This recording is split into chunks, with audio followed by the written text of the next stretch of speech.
Hey guys, welcome back to my channel. For anyone that doesn't know, my name is Peggy from the Witch's Garden, and I am trying to grow a cut flower garden here on my allotment in Kanagawa Prefecture, Japan. Sorry, they're doing construction work over there, so it's a bit noisy today, but perils of urban gardening. So if you guys have been watching along, you'll notice that we are not in the allotment today. We are back on my garden, and that is because I'm not guaranteed my allotment again next year, so I am having to put all of my spring bulbs in my garden. If you watch my very first video, you'll know that my garden is about this big. This is a new build in Japan, and like most new builds, it has an almost non-existent garden. So the only place I have left to put in any flowers is this tiny patch here, which is between the barbecue and the tennis court, which I can touch if I stretch my hand out here. So it's a tiny area. Now, I have tried to grow in this before. I had some squash in here. We're trying to grow butternut squash. You can see I've got some basil behind me, and I've put some beetroot in here and some lettuce in here during the summer, and not much happened because, like most new builds, the soil is just terrible. The soil has zero nutrition in it. It still has bits of builder's rubble in it. I know that it's a nutritional problem because my squash plants were growing quite well. They put out lots of leaves, and they actually put out quite a lot of little fruit, but then when it came time for the fruit to get bigger and plump up, they just didn't. They withered on the stem, which is a sign that there's a nutrient problem within my soil. So I'm just not having very much luck with this at all. My other problem was that I tried to fix this last year by putting down some chicken poo fertilizer and some topsoil, and then I put a leaf mulch over it, and I ended up with my garden absolutely full of woodlouse. Now, I didn't think this was a problem. I didn't realise that woodlouse were a problem, but it turns out that there are two kinds of woodlouse. There are ones that you touch and they curl into a little ball, and there's ones that you touch and they don't curl into a little ball. And the ones that don't turn into a little ball will eat your shoots. So when I put down my lettuce seed and my beetroot and even my squash, actually, as soon as the soft shoots came up, those bugs were eating it, and it wasn't getting started at all. And the problem I had was that I'd put down the leaf mulch, and that is their favourite place to live, and they eat the decaying leaves as well. So I'd basically given them an all-you-can-eat buffet here, and then complained that my garden was overrun with them. So to try and fix that, I put a little tiny pond in down here. I mean, literally it's like a basin with water in, to try and encourage some frogs and lizards into the garden to eat the bugs, because that was pretty much all I could see that would eat the bugs. And that worked. I put that in on the Friday, and on the Tuesday I came out here and there were 3 lizards running along the wall. So that seemed to have worked. I also transplanted a lot of them when it was really bad, and I mean, it was really bad. I've never seen this many woodlouse in one place. I think you call them pill bugs in America. I'd never seen so many. It was like the whole soil was moving. And so I tried scooping off the top layer of soil, which contained a lot of them, and deposited them in a park right in the corner. So I'm hoping now I can't see as many here. Obviously it's kind of the end of season. So I'm going to try and make this soil a little bit better, and then I'm going to put some of my tulip bulbs in here and hope that I can get some tulips growing. Okay, so I've got a few different tulips. I got this one from Costco, actually, an elegant tulip mix. And then I have some very similar ones that I got at the local shop, and then a nice kind of yellowy peach colour. So I've got a few different bulbs. Now, I'm not putting this whole thing in bulbs because I really want to grow some veg at home. I enjoy growing veg at home. And because the allotment is all flowers, I still want to have some veg in here. So I'm figuring I'll just put some tulips along the edge here, and then when they start to die back, it'll be time for me to be putting in my summer veg anyway. So that's my plan. So what am I going to do with this soil? Well, I'm going to leave my basil in, because having living roots in for as long as possible is really good for the soil. So I'm just going to leave that there. But I do have some well-rotted cow manure that I'm going to put down, and I have some hummus. I'm going to call it hummus, but like that's the stuff you eat made of chickpeas. I don't know if it's said the same. I don't know. I'm going to put that down anyway and give these guys a nice healthy base to start from, and just hope that that makes a bit of a difference to the soil. So let's go get that. Okay, so it's really windy today, and I'm so worried that my little seed pod is going to blow away. And right now the reason it's not blowing away is because I have the 2 big bags of soil that I want to put on that side garden on the bottom of here, and that's the only thing keeping it down. So I'm going to have to go and find something to put on the bottom of here, so that when I take the soil off, this doesn't just all blow over and kill all my seeds that I have started here. What can we find? So because I don't know if I'm going to get my allotment back, I couldn't, and because I only get it for a certain amount of time, it's not a long period, I didn't want to put any of my perennials into the allotment garden, so I've actually started a couple of my perennials in these big buckets.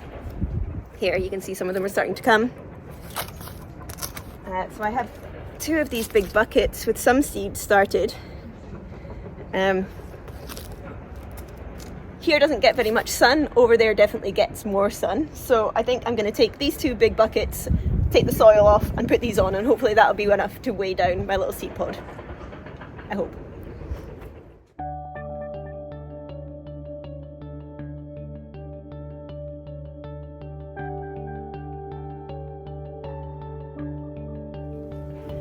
Please don't fall down.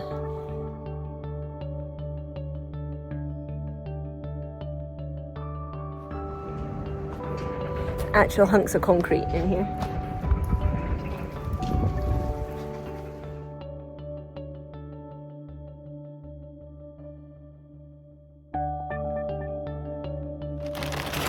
So, cow poo. Cow equals vegetables. Okay.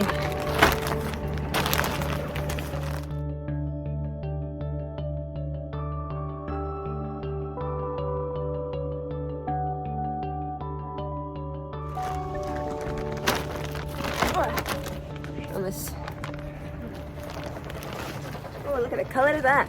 Lovely.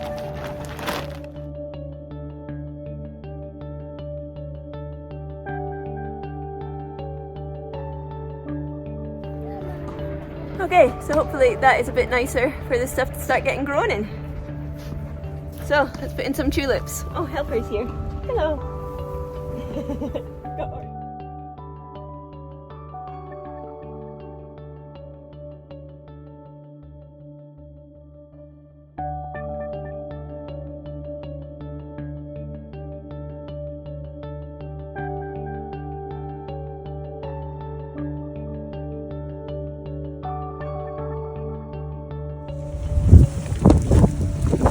Are you stealing my bulbs? Can you put it back, please?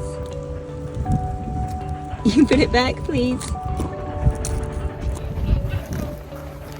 Okay, so that's me got all of my bulbs placed where I want them to go in, and they've actually taken up a lot more room than I thought they would. They've basically filled this whole patch. I have left quite a lot of space between them. Thank you. I have left quite a lot of space between the bulbs because, as I said, this is the only area in the garden I have for growing vegetables, and I want to put vegetables in here again. So my plan is that if I get the allotment again, which I should find out next month, I then have it for a 4-year term, and so I can put all of my bulbs in there when I need to grow them again next year. So this is only for this year, really. So once these have died back, I am going to lift these bulbs and plant them down in the allotment again, and then be able to use this in the summertime to put my own vegetables in. So I've spaced them quite widely. Now I've seen that when flower farmers, actual people that are going to sell these, are planting them, they are planting them much closer together, kind of like this. And you can do that if you're only going to grow them for a season, and when you cut them you pull the bulbs up and just compost them, but we'll talk about that when it comes time to actually harvest these, which is a long way off. But for me, because I'm only putting these in for 1 year, and I'm going to keep these bulbs and then lift them and put them down in the allotment hopefully next year, I'm spacing them quite far apart. So let's get them all dug in.